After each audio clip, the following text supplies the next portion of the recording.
Hi Espers! Before we begin our event review today, gusto ko lang kayo idamay sa budol. As usual, may mga nagtatanong kung sulit ba ang World's Event Pass, and ang answer ko dyan is a yes, yes, and yes. If hindi pa kayo convinced, those are 3 yeses already. And points to consider: number 1, the milestone missions are now easier to complete considering that you just have to get 35 points for every milestone. 5 points pag win and then 2 points pag lose. Usually, they give 20 to 30 missions for the event pass in the form of milestone missions, pero this time around, they squeezed it in and mas lumaki pa yung rewards.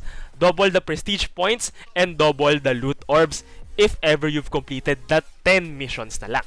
Second reason natin is usually, they only give 4 weeks worth of weekly win missions. 4 tokens yan, pero this time around, 6 weeks yung available. Since mas mahaba nga yung period natin, since this is a Worlds Pass. Lots of tokens, so baka masimot nyo rin yung Worlds 2021 shop, just like what I will do.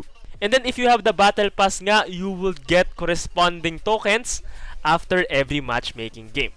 Pero those are just some of my points to consider, kaya binubudol ko na kayo. Feel free to check out the 2 article links below for the complete Battle Pass missions and then the free-to-play missions as well from upcomer.com. Congratulations nga pala sa September Scrims winners natin. Hopefully yung Garena Shells ninyo will be used sa sulit na event or yung Battle Pass right now. Sumakto pa yun sa conversion bonus, di ba? Shoutout nga pala kay John Claude Ganay and hello sa ating mga loyal subscribers out there. Lastly, syempre, nandyan pa rin yung G-Round link ko sa may pinned comment sa baba.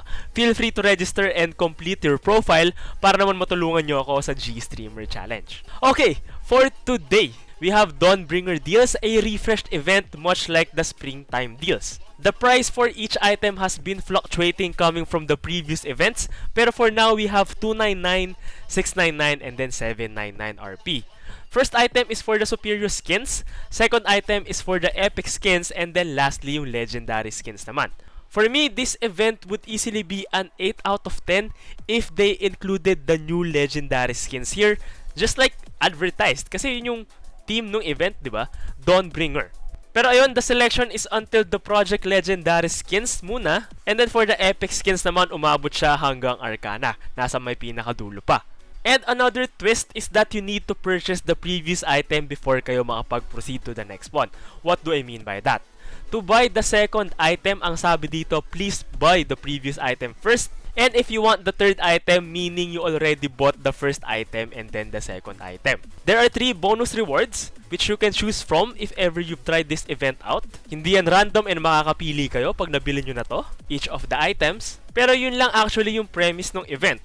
Obviously, I won't be participating on this one as I would only be getting orbs on my main account. And this event is for those na nakapagpigil from the past few events and gustong-gusto lang talaga yung mga legendary skins na available right here. Or any of the epic skins as well na nasa selection. This event runs for another 7 days or 1 week and is a very straightforward one. No milestones and not good for token farming. Wala naman kayo nakitang hindi ko nakita, di ba? Walang tokens dito. Final verdict for this event is only a 3 out of 10 considering the value pa rin on what you can get if you choose to participate. Biggest downside nga is again, wala yung mga bagong skin right here, just like advertised. Pero that's the end of our Tuesday event review. Don't forget to like, share, comment, and subscribe. Very simple lang ang nangyari today. Big note lang before we end the video is that hindi po ako namimigay ng skins randomly, so please don't PM me on my personal FB page asking for those. And what I usually do kasi is hold giveaways, raffles, and tournaments. I believe fair na yon. Kaya naman if may ganon, i-grab nyo na yung opportunity. Good luck sa Grind Espers for your Battle Pass, and I'll see you on Friday for another event review and another stream this week. Stay safe and have a good day.